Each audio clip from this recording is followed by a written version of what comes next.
Hello instructors and learners, ఈరోజు మనము బోధనా విధుల ఆర్గనైజేషన్ మరియు మేనేజ్మెంట్ అంశాన్ని అన్వేషిస్తున్నాము.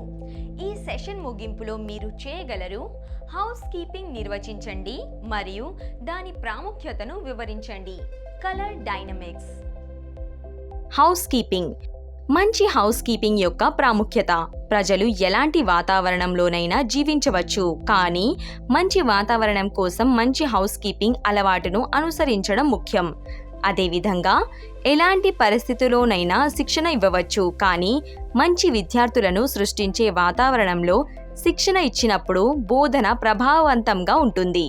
అందువల్ల అభ్యాసానికి అనుకూలమైన వాతావరణాన్ని సృష్టించడానికి శిక్షణ ఇచ్చే బోధకుడి బాధ్యత. శిక్షకుడు మంచి హౌస్ కీపింగ్ సూత్రాన్ని అవలంబించినప్పుడే ఇది సాధ్యమవుతుంది. మంచి హౌస్ కీపింగ్ అనేది ఇష్టమైన వాతావరణాన్ని సృష్టించడం మరియు సానుకూల మరియు చురుకైన అభ్యాసానికి తగిన సౌకర్యాలను అందించడం. ఇంట్లో ఎవరైనా ఫర్నిచర్ మరియు ఇతర వస్తువులను సరిగ్గా అమర్చారు మరియు అవసరమైనప్పుడు వాటిని సులభంగా యాక్సెస్ చేశారు, అప్పుడు ఆ వ్యక్తికి హౌస్ కీపింగ్ గురించి మంచి అవగాహన ఉందని మనం చెప్పగలం. కాబట్టి మంచి హౌస్ కీపింగ్ అంటే ప్రతిదానిని సరైన మార్గంలో ఉంచడం. మంచి హౌస్ కీపింగ్ యొక్క అంశాలు: పరిశుభ్రత. హౌస్ కీపింగ్లో మొదటి మరియు అన్నింటికంటే శ్రద్ధ వహించాల్సిన విషయం శుభ్రత. పనిచేసే ప్రదేశం లేదా శిక్షణ దిగుమతి చేసుకున్న ప్రదేశం అపరిశుభ్రంగా ఉంటే శిక్షణ పొందిన వారికి అలాంటి వాతావరణంలో శిక్షణ పొందేందుకు ఆసక్తి ఉండదు. ఫ్లోర్ నిర్వహణ. ఫ్లోర్ సరిగ్గా నిర్వహించబడాలి. ఇది నూనె, గ్రీజు, నీరు మరియు ఇతర జారే పదార్థాలు లేకుండా ఉండాలి. అంతస్తు స్థాయి, మషీన్స్ ఫిక్సింగ్ మరియు మరియు మెటీరియల్ యొక్క కదలిక కోసం కూడా కష్టం కాదు. ఫ్లోర్ లెవెల్ ఎల్లప్పుడూ ఏకరీతిగా ఉండాలి. యంత్రాలు ఉంచడం. మెషినరీస్ను సరిగ్గా ఉంచాలి. రన్నింగ్లో ఉన్న మషీన్స్లో ఎలాంటి డ్యామేజ్ లేకుండా మరియు మషీన్ చుట్టూ తిరిగే వ్యక్తి కోసం కేర్ తీసుకోవాలి. అలాగే హెవీ ఎక్విప్మెంట్స్ కోసం సరైన పునాది ఉండేలా చూసుకోవాలి. గ్యాంగ్వేస్. పురుషులు మరియు మెటీరియల్ కదలిక కోసం సరైన గ్యాంగ్వేస్ మరియు నిల్వ స్థలాన్ని అందించాలి.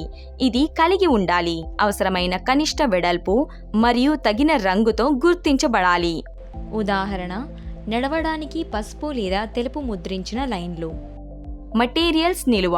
దుకాణాల నుండి శిక్షణ సామాగ్రిని పొందిన తరువాత శిక్షకుడు సరైన స్థలంలో నిల్వ చేయాలి.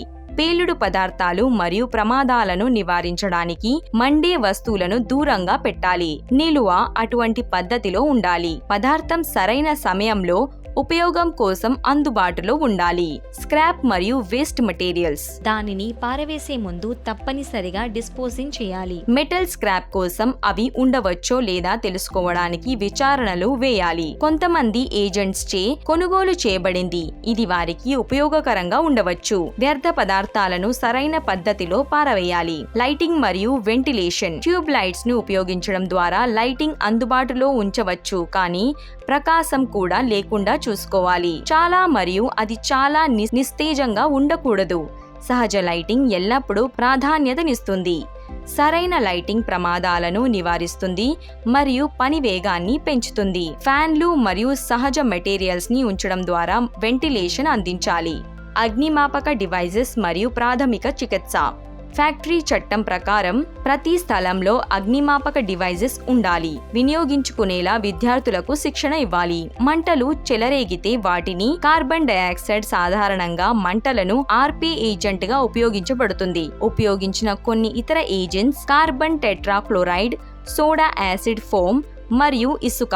అక్కడ కూడా అన్ని రకాల నివారణ చర్యలు తీసుకున్నా కూడా డాక్టర్ కోసం వేచి చూడకుండా అన్ని విభాగాలు తమకు తాముగా సహాయం చేసుకుంటారు. ఏదైనా ప్రమాదం సంభవించే అవకాశం ఉంది అని అనుకున్నప్పుడు గాయపడిన వ్యక్తికి తక్షణమే చికిత్స అందించడానికి అవసరమైన అన్ని పదార్థాలను కలిగి ఉండే ప్రథమ చికిత్స పెట్టె తప్పనిసరిగా ఉండాలి. అవసరమైనప్పుడు అవి ఎలా ఉపయోగించాలో కూడా ఉపాధ్యాయుడు విద్యార్థులకు శిక్షణ ఇవ్వాలి. విద్యార్థి సులభంగా యాక్సెస్ చేయగల ప్రదేశంలో బాక్స్ను ఉంచడం ఖచ్చితంగా అవసరం. చివరిగా పైన పేర్కొన్న అన్ని అంశాలను ఉంచి ఒక వర్క్ షాప్ను రూపొందించాలి. ఇది శిక్షణ ఇవ్వడానికి అనువైన ప్రదేశం. కలర్ డైనమిక్స్ అన్ని చుట్టుపక్కల మరియు పని ప్రదేశం యొక్క సరైన రంగు చికిత్స శిక్షణార్థుల సామర్థ్యం, భద్రత మరియు సాధారణ సంక్షేమానికి గొప్పగా దోహదపడుతుంది. పైకప్పు గోడలు మరియు పరికరాలపై చక్కగా ఎంపిక చేయబడిన ముగింపు మంచి కనిపించే స్థితిని మరియు ఆహ్లాదకరమైన ఉల్లాసమైన పని వాతావరణాన్ని ఉత్పత్తి చేయడానికి సహాయపడుతుంది. ఇది అధిక ప్రమాణాల శుభ్రత మరియు గృహ నిర్వహణను ప్రోత్సహిస్తుంది. లేత రంగులలో సాధారణ పథకాల సాధారణంగా వర్క్షాప్ మరియు తరగతి గదులకు ఉత్తమ ఎంపిక. స్పష్టమైన రంగుల పెద్ద ప్రాంతాలు మొదట ఆకర్షణీయంగా కనిపిస్తాయి, కానీ రోజంతా వాటి చుట్టూ పనిచేయాల్సి వచ్చినప్పుడు దృష్టి మరల్చవచ్చు. నియంత్రిత చికిత్సలు శాశ్వత సంతృప్తిని ఇచ్చే అవకాశం ఉంది. ఫాయర్స్, కారిడోర్స్ మొదలైన పని చేయని ప్రదేశాలలో మరింత విస్తృతమైన అలంకరణ సంతృప్తికరంగా ఉంటుంది. వీటిని రంగురంగుల పోస్టర్స్, చార్ట్స్ మొదలైన వాటి ద్వారా ఉత్తేజపరచవచ్చు. రంగులు వాటి ప్రభావం ప్రకారం వెచ్చగా మరియు చల్లగా వర్గీకరించబడ్డాయి. రంగు వృత్తం యొక్క పసుపు ఎరుపు సెక్టర్ నుండి ఉద్భవించిన రంగులు వెచ్చని భ్రమను ఉత్పత్తి చేస్తాయి. మరోవైపు లేత లేదా నీలం ఆకుపచ్చ రంగానికి చెందిన రంగుల ఆధారంగా ఒక పథకం చల్లని ప్రభావాన్ని ఇస్తుంది.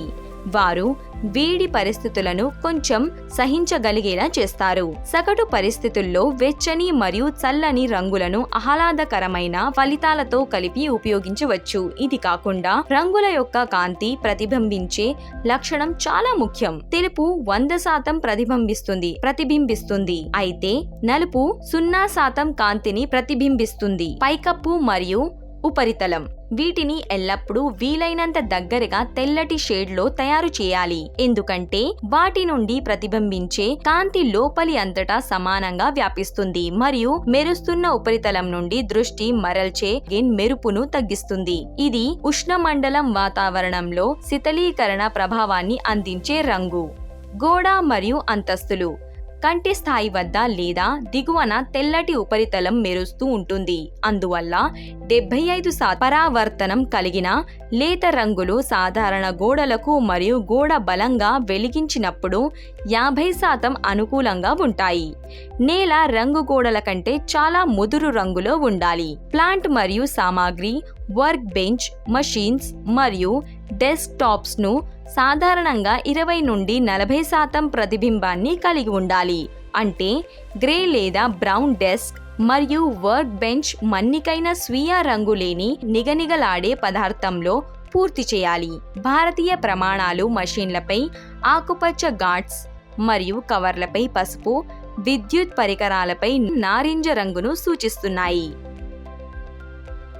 ఫైర్ అండ్ సేఫ్టీ ఎక్విప్మెంట్ ఈ ఉపకరణాల పైన గోడపై రంగు ప్యాచ్ ను ఉంచడం వల్ల అత్యవసర పరిస్థితుల్లో దాని వేగవంతమైన స్థానాన్ని నిర్ధారిస్తుంది. మషిన్ నియంత్రణలు స్టాప్ బటన్ ఎల్లప్పుడూ స్పష్టంగా గుర్తు పెట్టబడి ఉండాలి, ఎందుకంటే ఎవరైనా అత్యవసర పరిస్థితుల్లో దాన్ని కనుగొనాలి. కాబట్టి స్టాప్ బటన్ సాధారణంగా ఎరుపు రంగులో ఉంటుంది. స్టార్ట్ బటన్ ఆకుపచ్చగా ఉంటుంది.